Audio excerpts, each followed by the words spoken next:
सभी को नमस्कार मेरा। आज हम प्रतियोगिता दर्पण के बिहार राज्य पीएससी परीक्षा 2020 हेतु मतलब बिंदुसार महत्वपूर्ण तथ्य है और इन ऑब्जेक्टिव सारे क्वेश्चन को देखेंगे।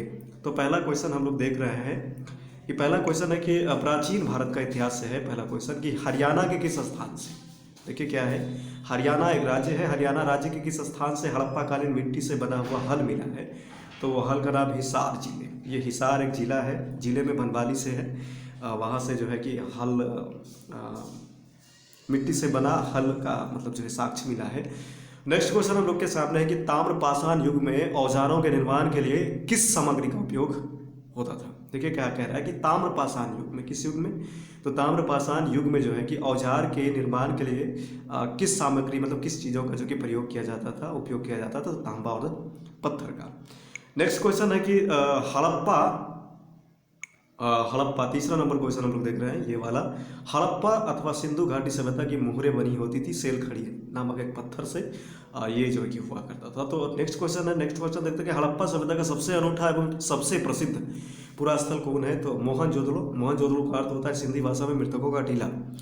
नेक्स्ट क्वेश्चन है कि वैदिक लोगों के लिए पुष्य देव का क्या महत्व था। वैदिक लोगों के लिए जो है ये पुष्य देवता का जो है कि क्या महत्व होता था, क्योंकि वह मार्गों, चारवाहों और पशुओं का देवता होता था, इसलिए जो है कि वैदिक लोगों के लिए ये पुष्य देवता के रूप में जाना जाता था। ठीक है। नेक्स्ट क्वेश्चन है कि शुरुआत में महाकाव्य महाभारत का नाम था क्या। जय संहिता। ठीक है, जय गीत या जय संहिता ये दो नाम है। जय गीत या जय संहिता नाम है। अगर पूछा जाए कि महाभारत का पुराना नाम क्या है, तो जय संहिता भी होता है, कहीं कहीं जय गीत भी होता है, तो ये जय गीत और जय संहिता होता है। ठीक है। नेक्स्ट क्वेश्चन है किस वैदिक ग्रंथ में राजाओं द्वारा बड़े बलि यज्ञ आदि के विधान मिलते हैं। तो ये गौतम सूत्र में। किस में मिलता है, तो स्रोत सूत्र में जो है कि ये जानकारी मिलती है।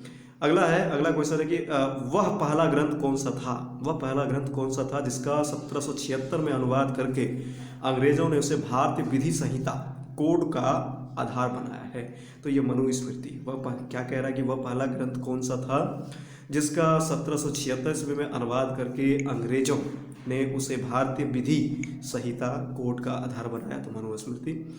नेक्स्ट क्वेश्चन है कि व्याकरण पर सबसे पहला, देखिए क्या है कि व्याकरण पर सबसे पहला और सबसे महत्वपूर्ण ग्रंथ है पाणिनि। ये अष्टाध्यायी के द्वारा लिखा गया है पाणिनि। संस्कृत में भी 10th क्लास 12th क्लास में इस क्वेश्चन को पूछा गया था। नेक्स्ट क्वेश्चन है कि राजतरंगिणी नामक एक ग्रंथ है, एक पुस्तक है, एक महत्वपूर्ण ग्रंथ है जिनकी रचना कलहन 12वीं शताब्दी में किया था। कब किया था, ये भी पूछा जाता है कि कलहन नामक ये जो व्यक्ति है ये ग्रंथ लिखा था, उसका नाम क्या है, तो राजतरंगिणी इन्होंने लिखा था और ये 12वीं सदी में लिखा था। इसमें जो है कि ये कश्मीर के इतिहास का जो है कि जानकारी मिलता है राजतरंगिणी से, और राजतरंगिणी के लेखक जो है कि वो कलहन जी हैं। ठीक है। नेक्स्ट क्वेश्चन पर देखते हैं कि पत्थर धातु पकी हुई मिट्टी आदि जैसी सख्त सतह पर खुरच कर उकेरी हुई लिखावट को कहते हैं क्या। देखिए क्या अच्छा क्वेश्चन है बहुत ही। पत्थर धातु पकी हुई मिट्टी आदि जैसे सख्त सतह पर खुरच कर उकेरी गई मतलब लिखी गई लिखावट को क्या कहते हैं, अभिलेख कहा जाता है। ठीक है। नेक्स्ट क्वेश्चन है कि कवियों ने राजाओं तथा आश्रयदाताओं की प्रशंसा में जिन अभिलेखों की रचना की थी उन्हें कहते थे क्या। देखिए क्या है कि कवियों ने राजाओं ने तथा आश्रयदाताओं की प्रशंसा में जिन अभिलेखों की रचना की थी उसे कहते हैं प्रास्तियां कहते हैं। ठीक है। नेक्स्ट क्वेश्चन है कि शिलालेख लिखाने वालों में सबसे पहला नाम किसका आता है, तो मौर्य सम्राट का आता है। मौर्य सम्राट का नाम पहले आता है।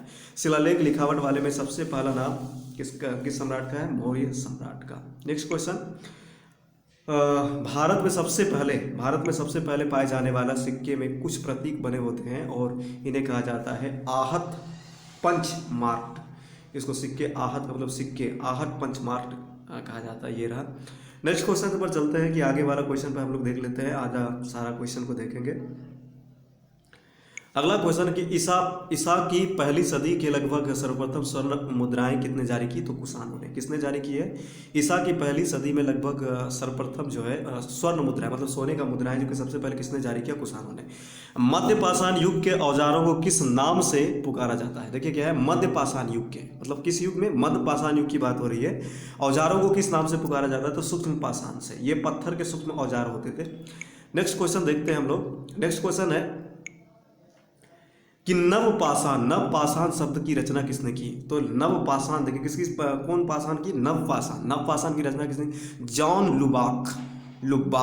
जॉन लुबाक नाम है, उन्होंने की थी। नेक्स्ट क्वेश्चन के चट्टानों पर, किस पे? चट्टानों पर चित्रकारी। चट्टानों पर मतलब कभी गुफाओं में देखा जाता था, चट्टानों पर चित्रकारी किया जाता था। अथवा भित्ति चित्र किस काल की भिन्न विशिष्ट कला थी?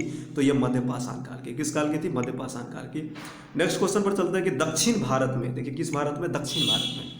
दक्षिण भारत में कुछ व्यक्तियों को उनके मिट्टी के बर्तनों, औजारों, हथियारों और अन्य निजी वस्तुओं के साथ बड़े बड़े भारी पत्थर के दफे नीचे दफनाया जाता था। इन कब्र को कहा जाता था महापाषाण। इसको कहा जाता था महापाषाण। ठीक है, नेक्स्ट क्वेश्चन पर चलते हैं। उत्तर वैदिक काल में गंगा नदी के ऊपरी, देखिए क्या है कि उत्तर वैदिक काल में गंगा नदी के ऊपरी मैदान क्षेत्र में कौन सा मतलब कौन निवास करते थे? तो ये आर्य निवासी करते थे, ये आर्य लोग निवास। उत्तर वैदिक काल में किस काल की बात कर रहा है? तो उत्तर वैदिक काल में गंगा नदी के उत्तरी मैदानी क्षेत्र में कौन निवास करता था? तो वो आर्य लोग थे, वो निवास करते थे। ये रहा।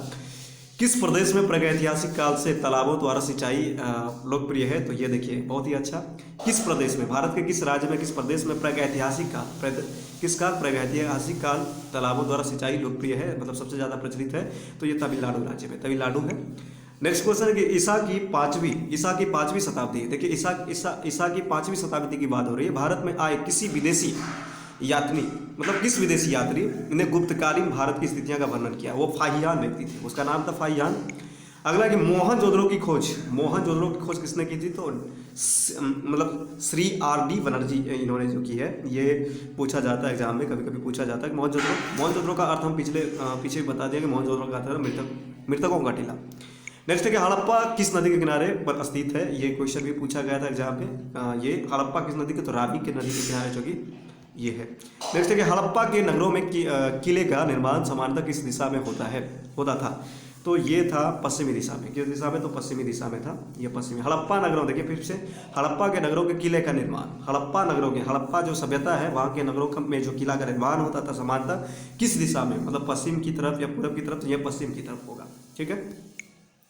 अगला लोथल में पाए जाने वाले प्रमुख, मतलब लोथल एक जगह है, हड़प्पा सभ्यता से ही रिलेटेड है। ये लोथल में पाए जाने वाले प्रमुख भवन के ढांचे का नाम बताएं? तो वो गोदीवाड़ा इस टाइप का होता था, गोदीवाड़ा।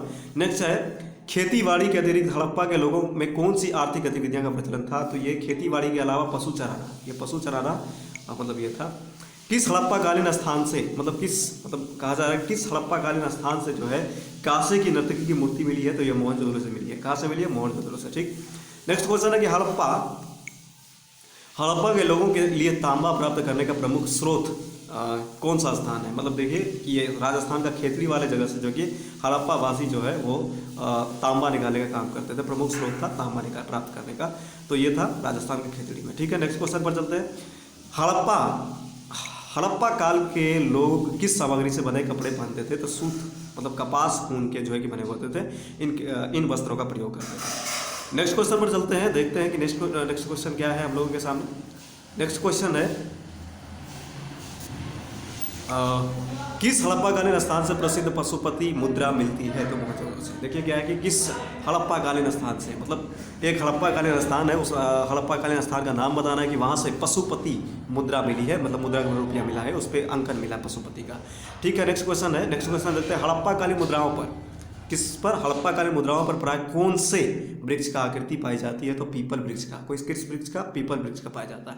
हड़प्पा की लिपि में लगभग कितनी संख्या में चिन्ह है? देखिए हड़प्पा, जैसे भारत के जो नोट है रिजर्व बैंक RBI जो जारी करते हैं, कभी कभी पूछा जाता है उनमें भाषाएं कितनी हैं। तो यहाँ पे जो है कि हड़प्पा की लिपि में लगभग कितनी संख्या में चिन्ह है? तो 400 कितनी संख्या में? 400 संख्या में। ठीक है, तो ये 400 हो जाएगा। ठीक है, इसका आंसर दिया हुआ नीचे। हड़प्पा की लिपि कैसी लिखी जाती थी? दाएं से बाएं, मतलब दाएं से बाएं लिखी जाती थी हड़प्पा की लिपि। ठीक है, नेक्स्ट चलते हैं। ताम्र पाषाण युग में, किस युग में? ताम्र पाषाण युग में औजारों के निर्माण के लिए, औजार के निर्माण के लिए किस सामग्री का उपयोग किया जाता है? प्रयोग पत्थर और तांबा का। ठीक है, तो आज यहीं तक, और आप लोग इस वीडियो को देखें और इसका लाभ उठाएं और ज़्यादा से ज़्यादा शेयर करें, कमेंट करें। नमस्कार सभी को, बाय।